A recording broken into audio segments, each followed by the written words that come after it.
you would like a personal reading, the information is in the description box down below next to the butterfly.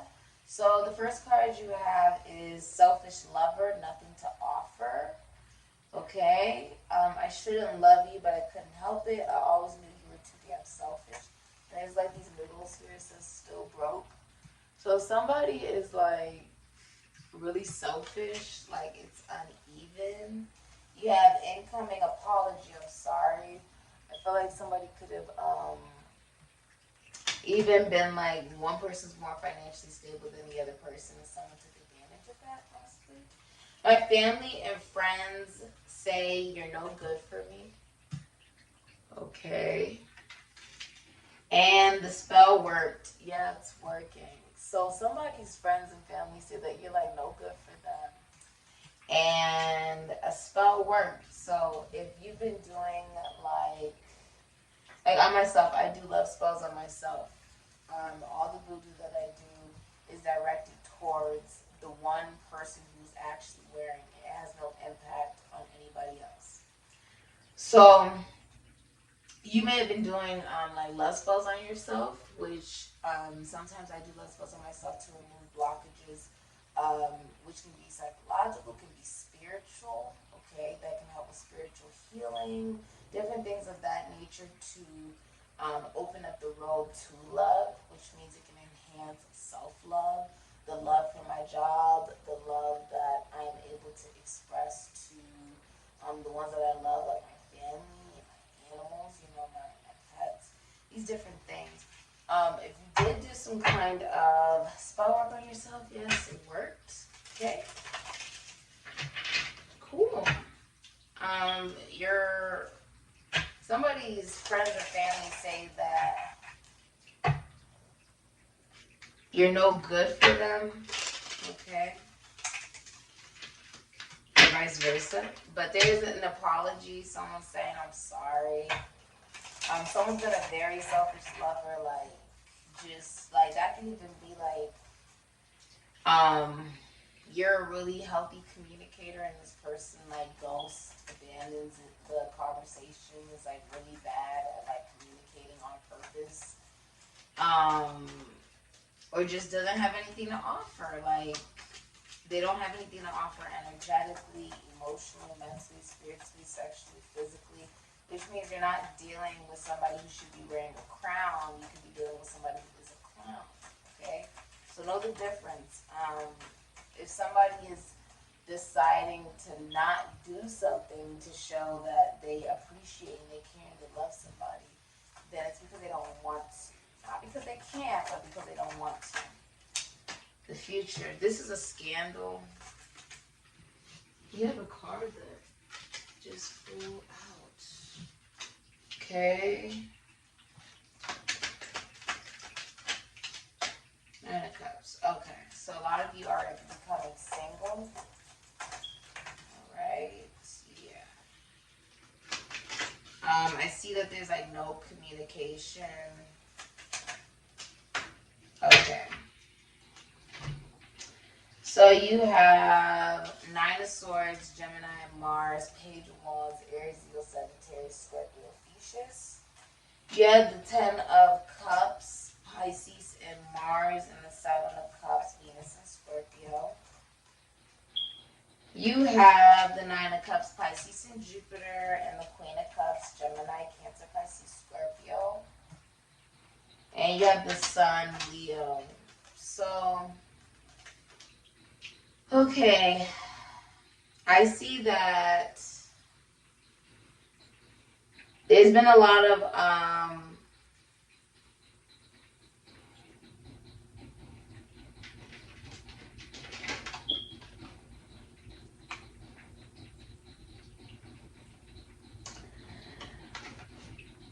it's almost like frustration and anger about not being honest. You could have not been honest if someone wasn't honest with you. And it's a scandal. Like, a lot of people are talking about it, and it's like you're having to accept how it's like a breakdown.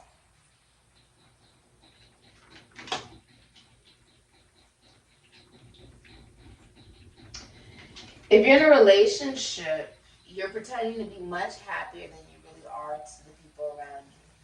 So family, friends, all that, you can be pretending to be happy, but you're really not happy. You guys are arguing a lot in the relationship. There's child abuse, there's child neglect. Leviathan. It's almost like the seas are so rocky. Emotionally unhappy, very emotionally unhappy. And that is becoming very clear with the Seven of Cups in reverse. It's becoming very clear.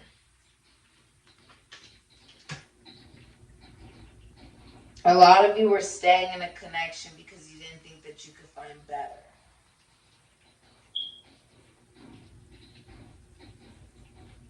There's a child here that's not yours as well. You have the Nine of Cups. Yeah, a lot of you are choosing to be single, to love yourself.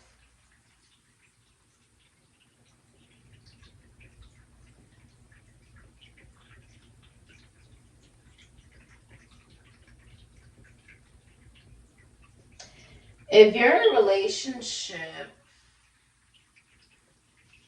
the feminine energy cheated. If you're in a relationship.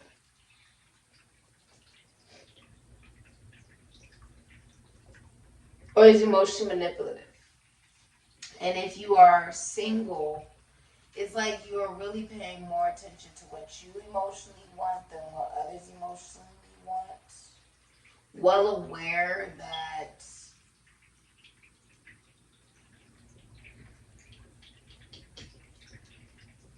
somebody not communicating to you is bringing out your codependency. And the truth is that if someone's not saying anything to you, it's because they don't have to. Like if you're single, there's then I'm saying like someone does not have to communicate to you. If you are in a relationship, it's like you're really not happy in it. You're cheating in the relationship as well. If and there's like lying and like no communication. Like the communication is not very good or dishonest.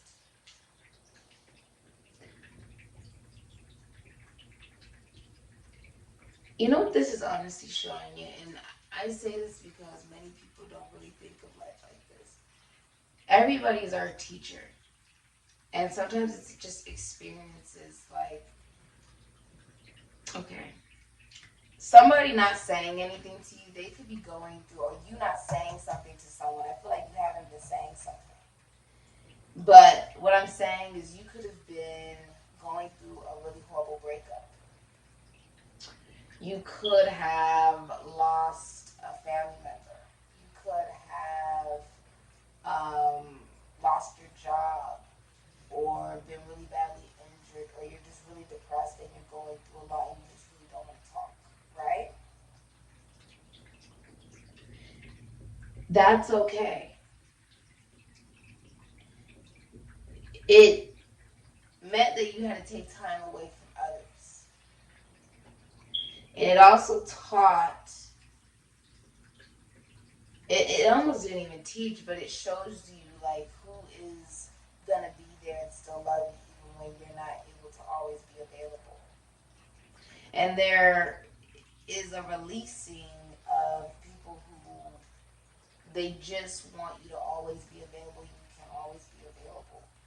You know, it's also showing you that in your love life, you want somebody who's going to want to make sure you're okay. And it's not always just about, what can this person provide for me? And that's like, what about me? What about, am I okay? You know what I'm saying? You want something a little bit more balanced where it's like, it's not selfish, it's not uneven, it's not unfair, there's not cheating, there's not problems, there's not whatever. I feel like you got out of a connection with somebody who cheated on you. And now you're like, you're loving yourself, and that's amazing. And there's even a feeling of you coming across needing to find that sense of positivity again after being hurt so many times, right? And for a lot of you, that does come with this coming out to people, right? That like a relationship is over, it's a really messy breakup. That has to come out for that to subside, meaning once you say, I don't want to be in this relationship anymore, everybody finds out. That truth sets you onto a brand new cycle where now it's official. It's not just a theory. It's like a real thing. And love is in your future, but it starts with you choosing you. Knowing I'm not happy in this. I'm not going to pretend that I am. It's uneven. It's uneven. And I don't want to deal with something with manipulation. I don't want to deal with something with cheating or difficulty or codependency, trying to look at all the positives of it to feel better about a situation that's not fulfilling. You know, it's like you want to be so realistic at this point, Aries. And yes, there's been so many setbacks, it's really hard to be positive, right? To think of rebirth, to think of renewal, to think of the sun coming out again, right? But I feel like what you're also seeing is, in order for there to be birth, there first had to be death, right? It's flying down. How have you, I feel like you're looking now, like how have you settled? How have you settled for dissatisfying relationships? And relationships with people who can never truly be yours, or relationships where you know you want more, but you're terrified of leaving what you have because you're scared of, is that going to work? Is it not going to work? And this is consistent. It's okay. It's not the best, but it's an okay relationship. It's like, why settle? Why can't it just be about love? Why can't it just be about I love you and you love me? Why can't it just be about that?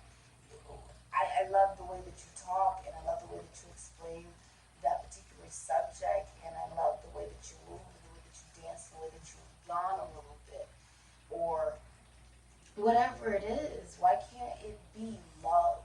Why does it have to be difficult? Why does it have to be manipulative or selfish? Or why does it have to matter what other people think? It doesn't. What really matters is, does this make us happy?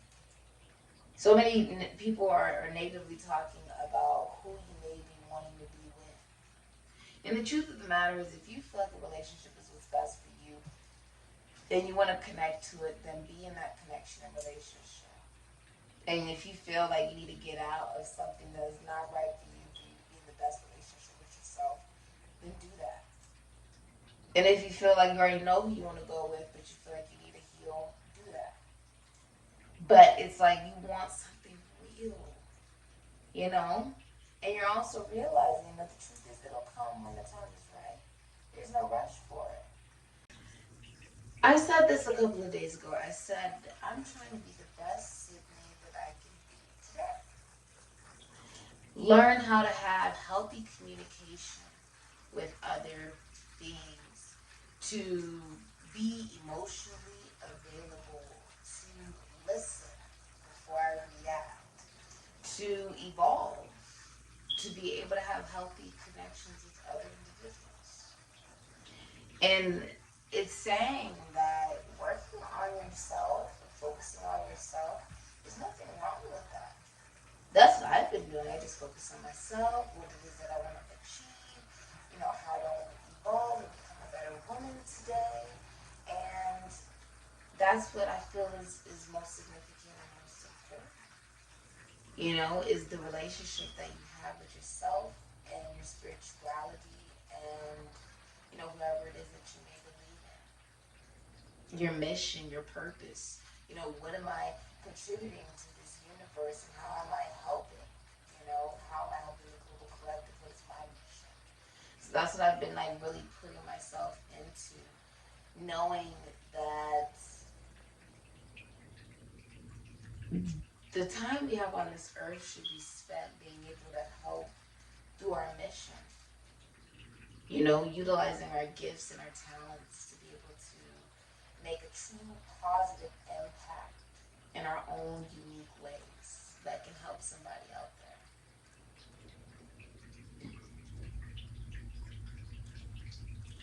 just because you're single, that doesn't mean that you're not capable of improving your love life.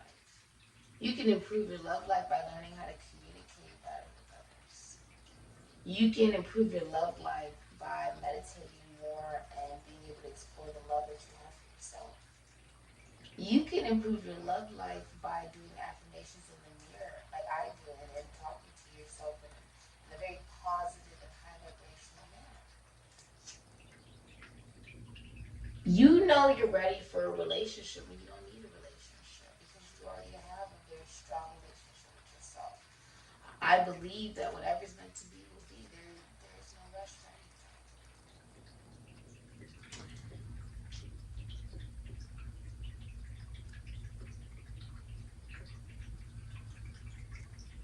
This is meant to teach you to remember where it all comes from. The love within you. That's where it comes from. Being honest with yourself.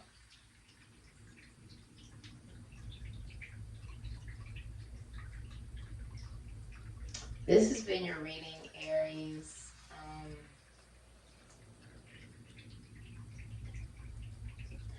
I've really been thinking about that. Like, when did relationships and connections and all these different things, when did it stop being about love? Like, not about how much is in this man's wallet, or what type of car does he drive, or, does he wear the Armani suits and the fanciest clothes. What about love? What about if this man has compassion, or kindness, or empathy? This is also about being receptive, allowing masculine energy to approach as such. Feminine energy does not chase, ever. She receives. So I've been in a very receptive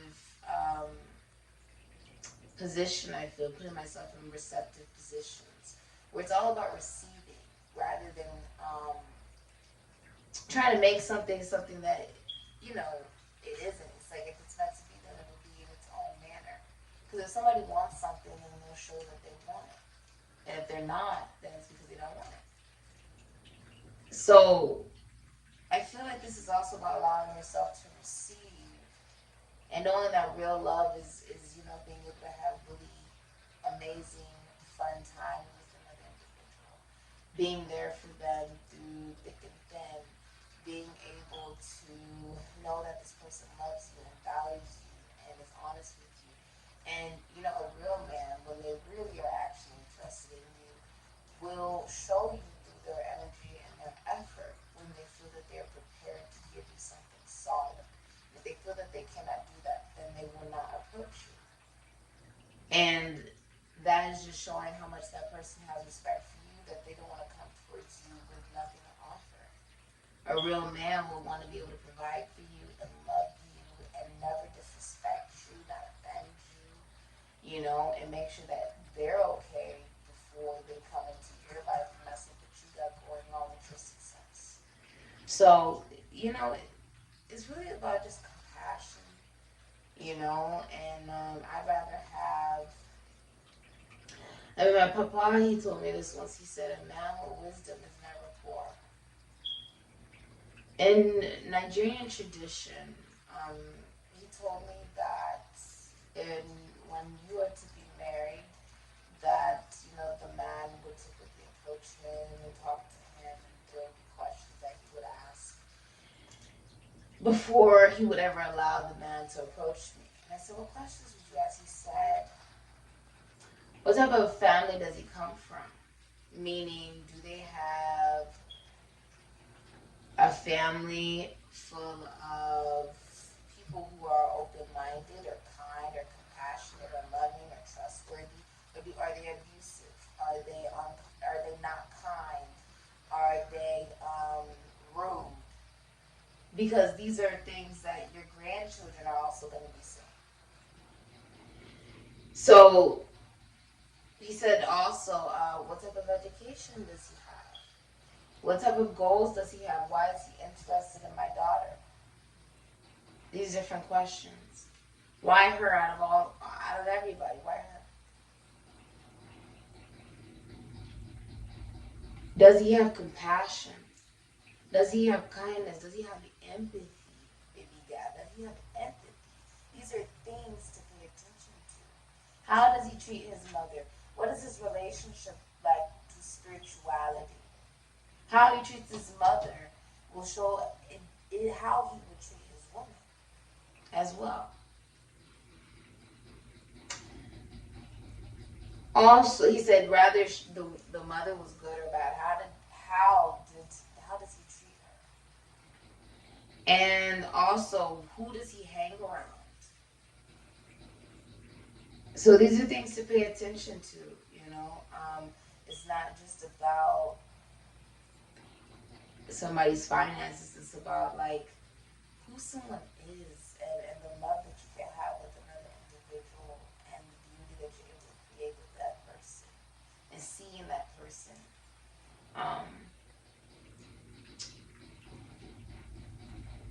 Love is a spiritual experience. If you like a person reading information in the description box down below, you could be seeing a psychic. You can also see here your love life. Person reading information in the description box down below is the butterfly. I'll say.